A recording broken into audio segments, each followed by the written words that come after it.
গোপুর জন্য মা সেদিন বানিয়েছিল গোকুল পিঠে। তো কিভাবে মা গোপুকে এই গোকুল পিঠে বানিয়ে দিল চলো আজকে তোমাদের সাথে শেয়ার করি।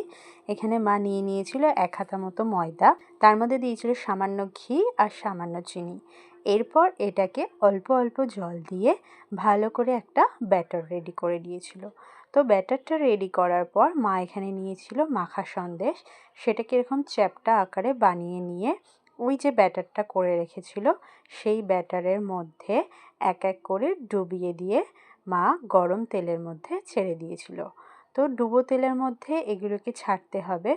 প্রত্যেকটা এক এক করে মা ছেড়ে দেওয়ার পর এগুলোকে হালকা লাল করে ভেজে নিয়েছিল। খুব বেশি ভাজলে চলবে না, এগুলোকে একদম যখন এই হালকা হালকা লাল হয়ে আসবে তখন তুলে নিতে হবে।